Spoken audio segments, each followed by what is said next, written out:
Ki khubor ka Batesi TV ka umdi basnyam bat penjaslian Rupa Premium Meghalaya. Amendment Bill 2025 be passed. Chief Minister, please. Mr. Speaker, sir, I beg to move that the Meghalaya State Investment Promotion and Facilitation Amendment Bill 2025 be passed. Motion moved. Hadien ka jingatai sani bha, but Hadien ba Mynjur ba ka jalla Conrad kongkal sangmau la Jingpynshai janai bha, ka Ïingdorbar thawang ka jalla kala pass la nikala Mynjur, ya ka Meghalaya State Investment Promotion and Facilitation Amendment Bill arata pusan. But kanika bill kalong no hakaba an sha ik investor na niki nong sengkam sengjam bakin pli yikishnatri kam jongki hakani jalla. Hadien ba kanika bill kala long an ka sarkar kan thaw yaki rules na ka bantaban pindelunno yaki kam. Chief Minister, you wish to reply?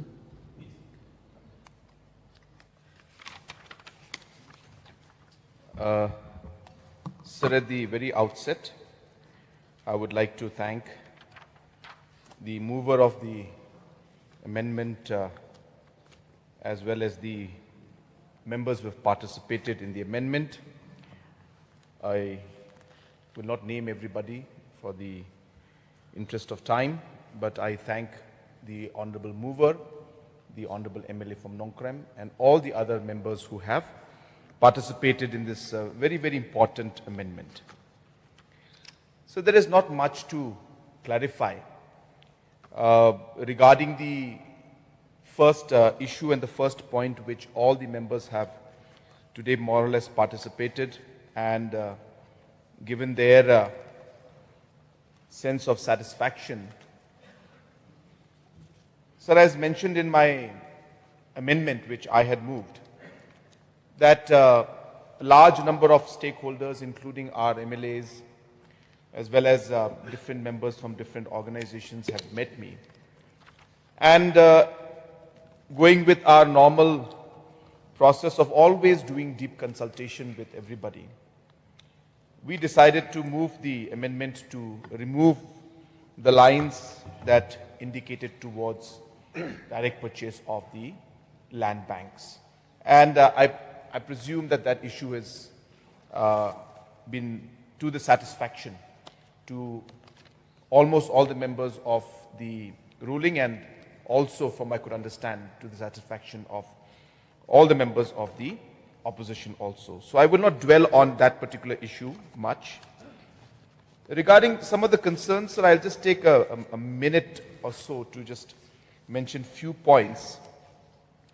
Sir, some of the members, of course, had raised concerns regarding the original act and some of the sections like section 39.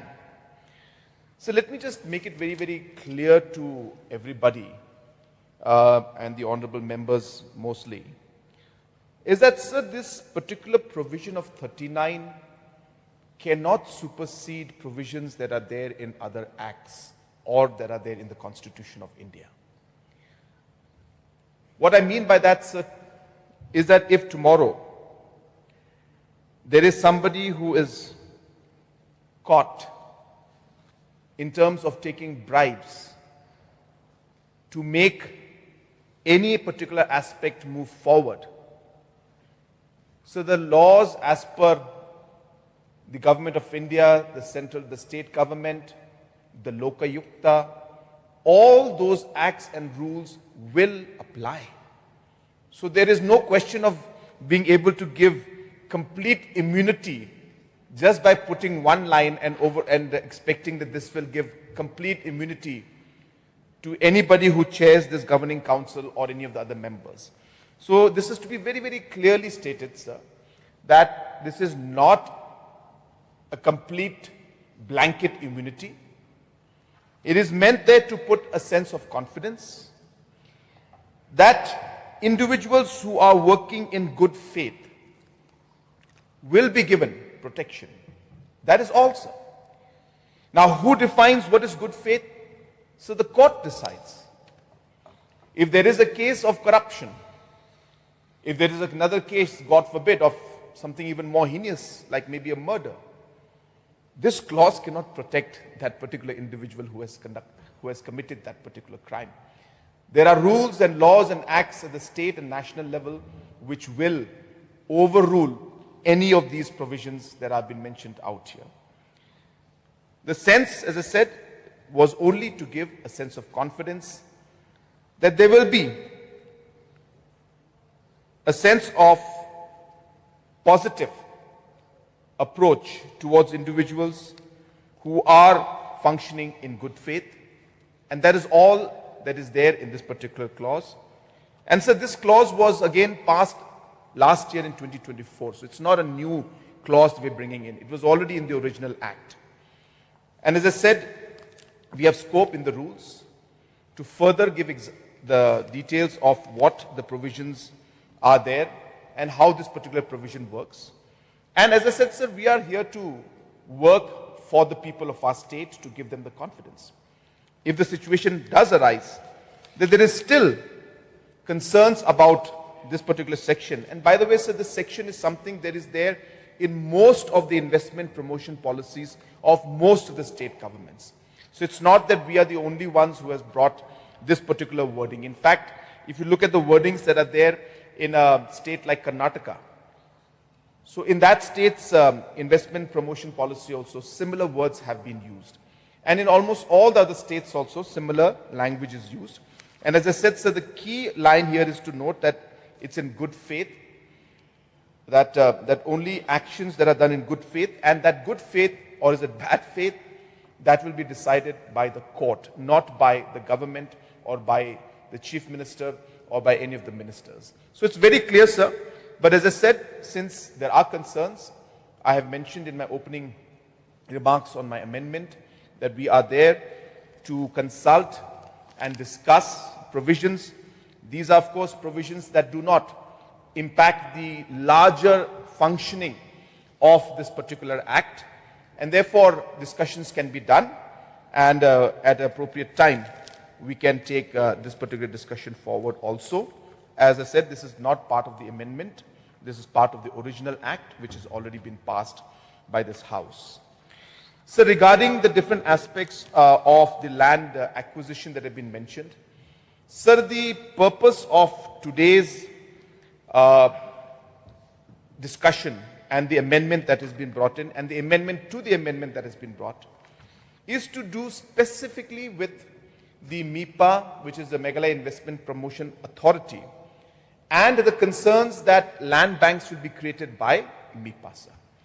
And therefore, I have mentioned very clearly, a lot of the MLAs, even from the ruling side, even yesterday, sir, just to share with all of you, of course, I thank the wishes for the good wishes that our opposition members and all the members have given. I was yesterday, and whole night, day for yesterday, I was in the hospital.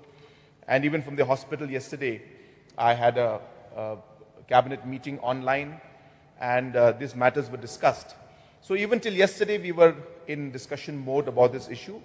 And even when I was there in the hospital, I was getting the inputs, and we had an online cabinet discussion on this matter.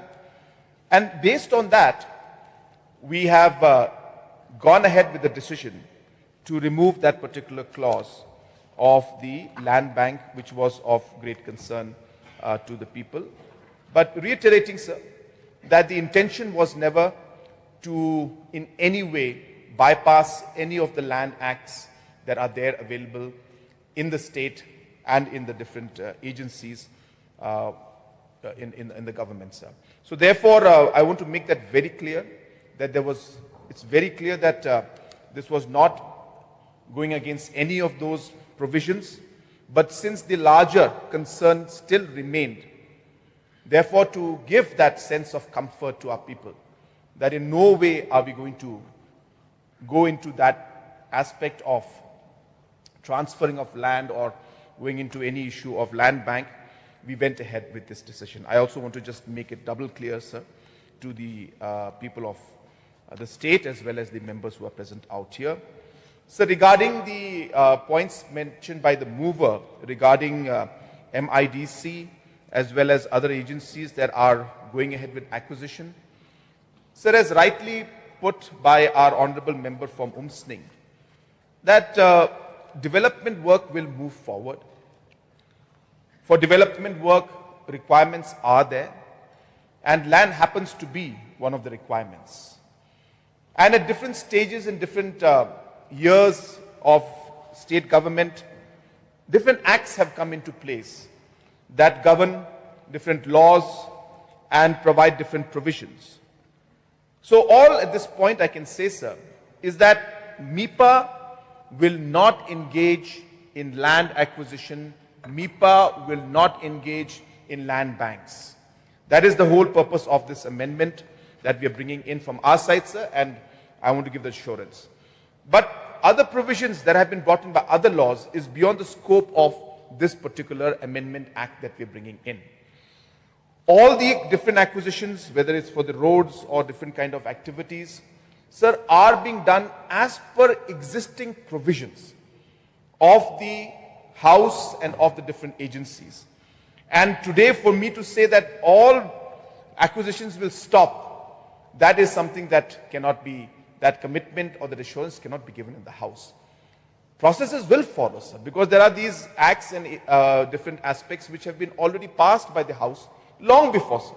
It's not to do with this act of MIPA. So we should not mix these two. And therefore, if there are concerns regarding the Land Transfer Act or regarding any other agency or MIDC functioning, so that is beyond, as I said, the amendments that we have brought in today. So therefore, I would like to stick to these amendments, sir. Other concerns, I'm not saying are not important. Other concerns also important. We as a government, we have been open. Almost all the opposition members have today appreciated the way we have handled the situation. We have been able to bring everybody on board, and we'll continue to engage, sir. Because let me again assure you, we are not here to do any harm to our people or our state or our society, sir. Our primary task, each member, sir, whether it's opposition or whether it's ruling, if we fail to protect the interests of our people, then we are failing in our primary duty and responsibility. And I'm with the members of this House in every sense. And it's not just the words we speak, but it is the actions also, as mentioned by our member from Umsning, that our actions have also proven that we are just not simply talking, but we are walking the talk, sir. So we will engage, sir. The scope of discussion beyond the amendment that is being brought by MIPA for the Meghalaya Investment Promotion and Facilitation Amendment Bill 2025. So those aspects, as I said, is beyond the discussion today for me to go and address the issues of acquisition as a whole and laws that have been brought in the past, to discuss those areas and say that we'll put a hold to everything. So will not be possible. So today we have to examine all of that. Those things can be discussed. I'm not saying it cannot be. But for now, for the sake of the issue that we are addressing and for the amendment that we have brought in, sir, I would like to stick to what we are discussing as of now. And with all the efforts that we have put in and all the discussions that we have had, sir, even yesterday, apart from the meetings that I have had, many other MLAs, I don't want to name, had long discussions and detailed discussions and engagement with many, many stakeholders. So a lot of consultation has gone through this decision making, and we have finally come to this point, sir. So therefore, sir, with these clarifications and with the assurance that we will continue to engage, and the Meghalaya Investment Promotion Facilitation, it may be a bill, it may be an act, but it is more about the overall ecosystem and environment. And that requires us to continuously engage and continuously bring out what is in the best interest of the people of the state first, sir, keeping in mind all the rules and laws and the traditional aspects and the ownership in mind, and obviously looking at the larger interest of ensuring that the state grows economically and we also get the different investments that are required for us to move forward, sir. So with these few clarifications, as I said, sir, there's not much to clarify. Honorable members have all appreciated and agreed that we have moved in the right direction. And therefore, with these few clarifications, I would urge the mover of the amendment to the resolution to please withdraw the amendment of the resolutions. Now, may I know the mind of the mover as to whether he will withdraw his amendment? Sir, once again, I would like to thank the Honorable Chief Minister. Since the government has taken positive cognizance of the issue that we raised, so I beg to withdraw this amendment.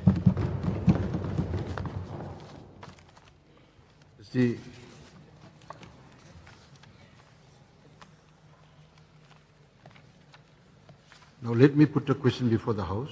The question is that the Honourable Mover Sri Hadien M. Basamet, MLA, has leave of the House to withdraw his amendment.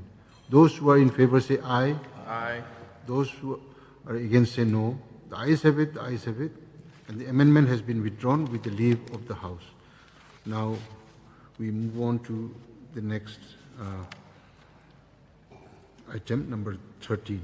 Sri Conrad Sangma, Chief Minister in charge, planning to move that the... Sorry. Sorry. Now let me put the question before the House. The question is that the bill be taken into consideration. Those who are for the motion say aye. Aye. Those who are against say no. The ayes have it, the ayes have it. And the motion for consideration is adopted. Now we come to item number 13. Sri Conrad K. Sangma, Chief Minister in charge, planning to move that the Meghalaya State Investment Promotion and Facilitation Amendment Bill 2025 be passed. Chief Minister, please. Mr. Speaker, sir, I beg to move that the Meghalaya State Investment Promotion and Facilitation Amendment Bill 2025 be passed. Motion moved. Now let me put the question before the House. The question is that the Meghalaya Investment and Promotion and Facilitation Amendment Bill 2025 be passed. Those who are for the motion say aye. Aye. Those who are against say no. The ayes have it, the ayes have it. The motion is carried and Meghalaya State Investment Promotion and Facilitation Amendment Bill 2025 is passed. Now we come to item number 14.